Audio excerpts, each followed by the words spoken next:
ਬਿਸਮਿਲ੍ਲਾ ਰਹਿਮਾਨ ਰਹੀਮ।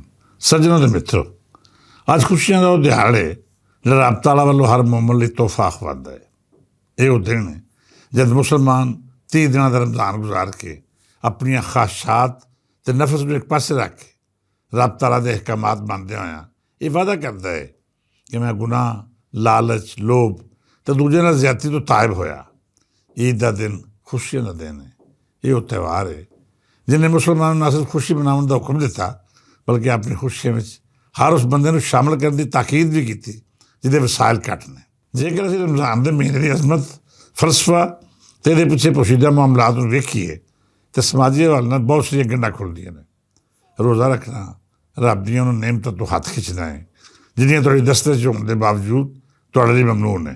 ਮਤਲਬ ਕਿ ਤੁਹਾਡੇ ਕੋਲ ਰੱਬ ਦੀ ਦਿੱਤੀ ਹਰ ਸ਼ੈ ਮੌਜੂਦ ਹੈ, ਪਰ ਉਹਦਾ ਹੁਕਮ ਹੈ ਕਿ ਤੁਸੀਂ ਇਹਨਾਂ ਨਿਯਮਤਾਂ ਨੂੰ ਆਪਣੇ ਲਈ ਮਨ੍ਹਾ ਕਰ ਲੈਣਾ ਹੈ। ਫਜਰ ਦੀ ਅਜ਼ਾਨ ਤੋਂ ਲੈ ਕੇ ਮਗਰਬ ਤੱਕ ਤੁਸੀਂ ਉਸ ਸ਼ਖਸ ਦੀ ਜ਼ਿੰਦਗੀ ਗੁਜ਼ਾਰਨੀ ਹੈ ਜਿਹਨੂੰ ਇਹ ਸਭ ਕੁਝ ਮੁਯੱਸਰ ਨਹੀਂ। ਤੁਸੀਂ ਰੱਬ ਦੇ ਦੀਨ ਦਾ ਫਲਸਫਾ ਵੇਖੋ ਕਿ ਉਹਨੇ ਰਮਜ਼ਾਨ ਦੇ ਮਹੀਨੇ ਵਿੱਚ ਅਮੀਰੀ ਗਰੀਬੀ ਸਭ ਇੱਕ ਬਰਾਬਰ ਕਰ ਛੱਡੀ। ਆਪਣੇ ਉਹਨਾਂ ਬੰਦਿਆਂ ਨੂੰ ਹੁਕਮ ਦਿੱਤਾ ਜਿਹੜੇ ਤਮਾਮ ਤਰ੍ਹਾਂ ਵਸਾਇਲ ਅਤੇ ਰੱਬ ਦੀਆਂ ਨਿਯਮਤਾਂ ਦੇ ਹਾਮਲ ਨੇ ਕਿ ਤੁਸੀਂ ਇੰਝ ਹੀ ਭੁੱਖ ਕੱਟਣੀ ਹੈ ਜਿਵੇਂ ਤੁਹਾਡੇ ਸਮਾਜ ਦਾ ਇੱਕ ਮਾੜਾ ਅਤੇ ਗਰੀਬ ਆਦਮੀ ਕੱਟਦਾ ਹੈ। ਰਮਜ਼ਾਨ ਦੇ 30 ਰੋਜ਼ੇ ਸਿਰਫ ਫਾਕਾ ਕਿਸੇ ਦਾ ਨਾਂ ਨਹੀਂ, ਇਹ ਉਹ ਫਲਸਫਾ ਹੈ ਜਿਹੜਾ ਸਾਨੂੰ ਅਹਿਸਾਸ ਦਵਾਉਂਦਾ ਹੈ ਕਿ ਮਾੜੇ ਬੰਦੇ ਦੀ ਹਯਾਤੀ ਕਿੰਨੀ ਮੁਸ਼ਕਿਲ ਨਾਲ ਗੁਜ਼ਰਦੀ ਹੈ। ਤੁਸੀਂ ਰਮਜ਼ਾਨ ਦੇ ਦੌਰਾਨ ਆਪਣੇ ਨਫਸ ਉੱਤੇ ਕਾਬੂ ਪਾ ਕੇ ਹਰ ਤਰ੍ਹਾਂ ਦੇ ਗੁਨਾਹ ਤੋਂ ਦੂਰ ਜਾਣ ਦੀ ਰਿਆਸਤ ਕਰਦੇ ਹੋ। ਇਹਨਾਂ 30 ਦਿਨਾਂ ਵਿੱਚ ਤੁਹਾਨੂੰ ਅਹਿਸਾਸ ਹੁੰਦਾ ਹੈ ਕਿ ਵਸਾਇਲ ਤੋਂ ਬਗੈਰ ਹਯਾਤੀ ਕਿੰਨੀ ਮੁਸ਼ਕਿਲ ਹੈ। ਉਹ ਲੋਕ ਕਿਵੇਂ ਗੁਜ਼ਾਰਾ ਕਰਦੇ ਨੇ ਜਿਨ੍ਹਾਂ ਕੋਲ ਨਾ ਤਾਂ 2 ਵਜੇ ਦੀ ਰੋਟੀ ਦਾ ਖਰਚਾ ਹੈ ਅਤੇ ਨਾ ਹੀ ਉਹਨਾਂ ਦੇ ਵਸਾਇਲ ਇੰਨੇ ਨੇ ਕਿ ਉਹ ਅਜਿਹੀਆਂ ਐਸ਼ਾ ਖਰੀਦ ਸਕਣ ਜਿਹਦੇ ਨਾਲ ਜ਼ਿੰਦਗੀ ਖੁਸ਼ਹਾਲ ਹੁੰਦੀ ਹੈ। ਤੁਸੀਂ ਇਹਨਾਂ 30 ਦਿਨਾਂ ਵਿੱਚ ਜੇਕਰ ਉਹਨਾਂ ਲੋਕਾਂ ਦਾ ਅਹਿਸਾਸ ਨਾ ਕੀਤਾ, ਤੁਸੀਂ ਉਹਦੇ ਦੁੱਖ ਅਤੇ ਦਰਦ ਨੂੰ ਨਾ ਸਮਝਿਆ, ਫਿਰ ਯਕੀਨ ਜਾਣੋ ਤੁਹਾਡੇ 30 ਦਿਨ ਫਾਕਾ ਕਿਸੇ ਦੇ 'ਤੇ ਹੋ ਸਕਦੇ ਨੇ ਪਰ ਰਮਜ਼ਾਨ ਮੁਬਾਰਕ ਦੀ ਅਸਲ ਰੂਹ ਪਰਖਣ ਦੀ ਕਸਵੱਟੀ ਉੱਤੇ ਤੁਸੀਂ ਪੂਰੇ ਨਹੀਂ ਉਤਰੇ। ਸੱਜਣ ਪਿਆਰਿਓ, ਅੱਜ ਅਸੀਂ ਰਮਜ਼ਾਨ ਦੇ 30 ਰੋਜ਼ੇ ਰੱਖ ਕੇ ਈਦ ਦਾ ਤਿਉਹਾਰ ਮਨਾ ਰਹੇ ਹਾਂ। ਇਸ ਦਿਨ ਅਸੀਂ ਆਪਣੇ ਆਪ ਤੋਂ ਸਵਾਲ ਕਰਦੇ ਹਾਂ ਕਿ ਪਿਛਲੇ 1 ਮਹੀਨੇ ਦੇ ਵਿੱਚ ਅਸੀਂ ਕਿਹੜੇ ਅਜਿਹੇ ਅਮਾਲ ਕੀਤੇ ਜਿਹਦੇ ਨਾਲ ਸਾਡੇ ਆਲੇ ਦੁਆਲੇ ਵਸਦੇ ਮਾੜੇ ਦੀ ਜ਼ਿੰਦਗੀ ਵਿੱਚ ਕੋਈ ਤਬਦੀਲੀ ਆਈ ਹੋਵੇ। ਅਸੀਂ ਕਿਸੇ ਦੀ ਬਿਹਤਰੀ ਲਈ ਕੀ ਕੀਤਾ?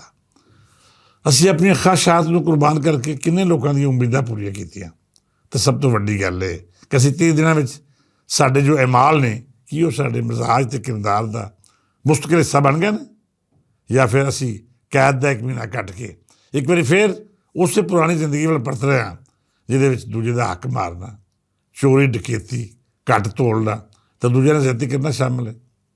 ਬੇਲੀਓ, ਜੇ ਰਮਜ਼ਾਨ ਦੇ ਮਹੀਨੇ ਨੇ ਸਾਡੇ ਕਿਰਦਾਰ ਵਿੱਚ ਤਬਦੀਲੀ ਨਹੀਂ ਲਿਆਂਦੀ, ਫਿਰ ਯਕੀਨ ਮੰਨੋ ਰੱਬ ਨੂੰ ਸਾਡੇ ਫਾਕਿਆਂ ਦੀ ਕੋਈ ਲੋੜ ਨਹੀਂ। ਉਹ ਕੁੱਲ ਜਹਾਨਾਂ ਦਾ ਮਾਲਕ ਹੈ ਜਿਹੜਾ ਇਨਸਾਨ ਦੇ ਅੰਦਰੋਂ ਬਾਹਰ ਦਾ ਜਾਣੂ ਹੈ। ਉਹਨੂੰ ਚੰਗੀ ਤਰ੍ਹਾਂ ਪਤਾ ਹੈ ਕਿ ਸਾਡੀਆਂ ਨੀਅਤਾਂ ਕੀ ਸਨ। ਉਹ ਹਰ ਭੇਦ ਨੂੰ ਚੰਗੀ ਤਰ੍ਹਾਂ ਜਾਣਦਾ ਹੈ। ਅਸੀਂ ਉਹਦਾ ਤੋਂ ਕੋਈ ਗੱਲ ਲੁਕਾ ਨਹੀਂ ਸਕਦੇ। ਅੱਜ ਜਦ ਅਸੀਂ ਈਦ ਦਾ ਦਿਨ ਗੁਜ਼ਾਰ ਰਹੇ ਹਾਂ, ਜਿਹੜਾ ਦਿਨ ਨਮੂਦੋ ਨਮਾਇਸ਼ ਅਤੇ ਫਜ਼ੂਲ ਖਰਚੀ ਦਾ ਨਹੀਂ ਬਲਕਿ ਰੱਬ ਦਾ ਅਜਿਹਾ ਇਨਾਮ ਹੈ ਜਿਹੜਾ ਕਾਮਯਾਬੀ ਦੀ ਨਵੀਸ ਬਣਾਉਂਦਾ ਹੈ। ਇਸ ਦਿਹਾੜੇ ਸਾਨੂੰ ਆਪਣੇ ਆਲੇ ਦੁਆਲੇ ਵਸਣ ਵਾਲੇ ਹਰ ਉਸ ਮਿੱਤਰ ਪਿਆਰ ਦਾ ਖਿਆਲ ਰੱਖਣ ਦਾ ਹੁਕਮ ਹੈ ਜਿਹੜਾ ਵਿਚਾਰਾ ਮੁਆਸ਼ੀ ਹਾਲਾਤਾਂ ਬਾਹਰੋਂ ਮੁਸ਼ਕਿਲ ਜ਼ਿੰਦਗੀ ਗੁਜ਼ਾਰ ਰਿਹਾ ਹੈ। ਹਰ ਖਾਨਦਾਨ ਦੀ ਮਦਦ ਕਰੋ ਜਿਹੜਾ ਈਦ ਦੀਆਂ ਖੁਸ਼ੀਆਂ ਵਿੱਚ ਉਂਝ ਸ਼ਾਮਲ ਨਹੀਂ ਹੋ ਸਕਦਾ ਜਿਵੇਂ ਵਸਾਇਲ ਵਾਲੇ ਇਹਨਾਂ ਖੁਸ਼ੀਆਂ ਨੂੰ ਮਨਾਉਂਦੇ ਨੇ।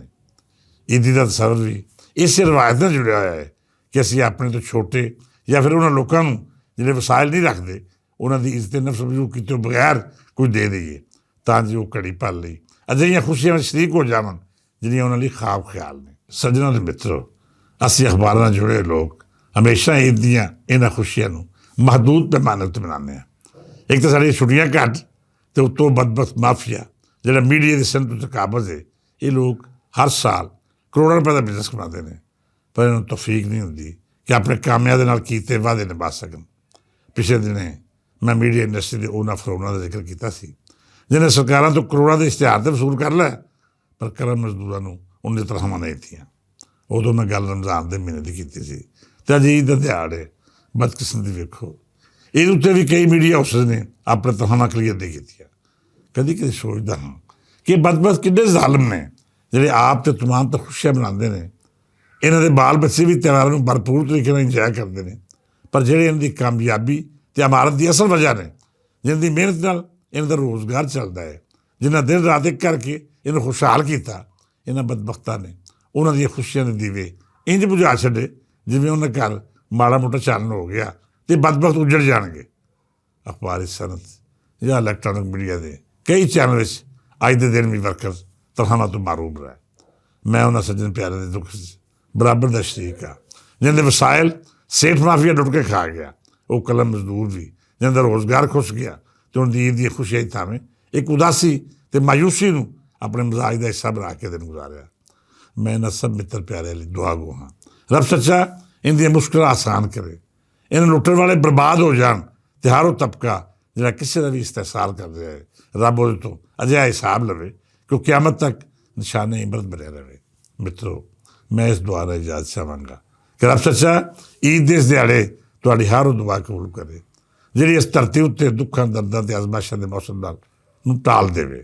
ਰੱਬ ਸੱਚਾ ਸਾਡੇ ਖਿੱਤੇ ਵਿੱਚ ਅਮਨ ਅਤੇ ਆਸ਼ਤੀ ਦਾ ਰਾਜ ਕਰੇ। ਬਰਾਦਰ ਇਸਲਾਮੀ ਮੁਲਕ ਇਰਾਨ 'ਤੇ ਜਿਵੇਂ ਅਮਰੀਕਾ ਅਤੇ ਇਸਰਾਏਲ ਦੇ ਹਮਲਾਵਰ ਹੋਏ ਨੇ, ਰੱਬ ਸੱਚਾ ਉਹਨਾਂ ਦੇ ਮੁਕੱਦਰ ਦੀ ਬਰਬਾਦੀ ਲਿਖੇ ਅਤੇ ਈਰਾਨ ਨੂੰ ਹਿੰਮਤ ਅਤੇ ਇਸਤਕਾਮਤ ਅਤੇ ਤਾਕਤ ਦੇਵੇ। ਇਹਦੇ ਨਾਲ ਨਾਲ ਮੇਰੀ ਇਹ ਦੁਆ ਵੀ ਹੈ ਕਿ ਮੁਸਲਿਮ ਮੁਲਕ ਇੱਕ ਹੋ ਕੇ ਇਤਿਹਾਦ ਅਤੇ ਇਤਫਾਕ ਨਾਲ ਰਹਿਣਾ ਸਿੱਖਣ, ਬੇਗਾਨੀਆਂ ਤਾਕਤਾਂ ਦੇ ਆਲਾਕਾਰ ਬਣ ਕੇ ਆਪਣੇ ਇਸਲਾਮੀ ਭੈਣਾਂ ਭਰਾਵਾਂ ਦੀ ਬਰਬਾਦੀ ਵਿੱਚ ਸ਼ਰੀਕ ਹੋਣ ਦੀ ਥਾਵੇਂ ਉਹਦੇ ਦੁੱਖਾਂ ਦੇ ਦਰਦੀ ਬਣ ਜਾਣ।